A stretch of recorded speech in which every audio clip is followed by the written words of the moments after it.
علی بھائی آپ اینٹی بابا پرسن ہیں، پر آپ کے پاس ہمیشہ ناشتہ کوئٹہ سخی دربار ہوٹل سے کروایا جاتا ہے، کیا یہ کھلا تضاد نہیں ہے؟ جی یہ کھلا تضاد نہیں ہے، یہ اس چیز کے اعتبار سے گڈ جیسچر ہے کہ پہلی تو بات ہے وہ جو کوئٹہ دربار ہوٹل پہ جو لوگ ہیں نا وہ پکے مواحد ہیں. ہاں یہ میں آپ کو ہمارے محلے دار ہی ہیں. اچھا اس وجہ سے نہیں میں ادھر بھیجتا کہ ہمارے محلے دار ہیں، وہ ہوٹل پہلے سے چلتا تھا، ابھی کچھ عرصہ پہلے ہمارے محلے میں وہ کرائے کے مکان پہ شفٹ ہوئے ہیں. وہ خود ماشاءاللہ موحدین ہیں، ان کا عقیدہ توحید کے اوپر ہے، اور چونکہ ان کا ایک سٹینڈرڈ ہے. جیلم میں آپ کسی سے بھی پوچھ لیں سب سے زیادہ رش انہی کے پاس ہوتا ہے، تو اس وجہ سے ہم وہاں بھیجتے ہیں. باقی اگر یہ وہ والا معاملہ بھی ہوتا جو آپ سمجھ رہے ہیں تب بھی یہ ہمارا پریکٹیکلی گڈ جیسچر ہے کہ ہم کہتے ہیں کہ جی یہ جو آپ نے جگہ جگہ لکھا ہوتا ہے نا کہ فلاں کے ساتھ لین دین منع ہے، ہم ہر ایک کے ساتھ لین دین کو درست سمجھتے ہیں، چاہے وہ مسلمان ہو چاہے کافر ہو. ہاں جی یہ آپ کے صرف جذباتی جملے ہیں، تو ویسے ہی آپس میں نہیں لین دین صحیح سمجھتے، بریلوی دیوبندی اہل حدیث نہیں سمجھتے. لیکن ہوشیار اتنے، کبھی کسی نے دکان پہ بریلوی نے لکھا نہیں کہ یہاں وہابی نجدیوں کے ساتھ لین دین منع ہے.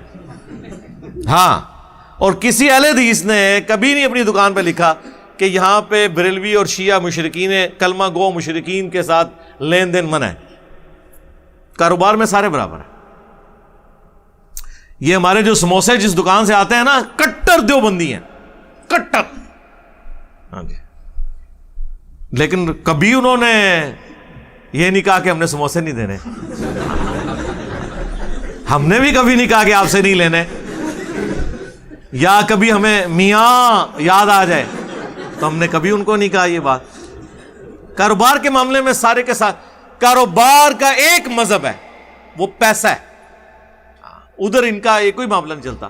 کسی زمانے میں جماعت اسلامی والوں نے، جمعیت طلباء جو ہے ان کی جماعت اسلامی کا اسٹوڈنٹ ونگ، انہوں نے کسی زمانے میں ایک تحریک چلائی تھی کہ یہاں پر قادیانیوں سے لین دین منع ہے. کبھی دکانوں پہ کسی زمانے میں لکھا جاتا تھا، اور پھر نہیں وہ تو بہت کام ہے نا جی، ختم ہی ہو گیا نا. اور یہ لکھا ہوتا تھا جب تو کسی قادیانی سے ملتا ہے تو گنبد خضرا میں نبی الاسلام کا دل دکھتا ہے. ہوں لکھ کے دسو کدھر ہے تسی. لوگ پوچھن کہ ہاں جب تو چشتی رسول اللہ والے سے ملتا ہے، ہاں اور اشرفی تھانوی رسول اللہ والے سے ملتا ہے، تو پھر کیا رسول اللہ کا دل گنبد خضرا میں جھومتا ہے؟ تو فیصلہ کرنا کہ ختم نبوت کو ماننا ہے یا اینٹی قادیانی ہونا ہے. یہ بات اینٹی قادیانی سسٹم بیسیکلی اسلام کے خلاف سازش ہے جب تک ختم نبوت پہ بات نہ ہو.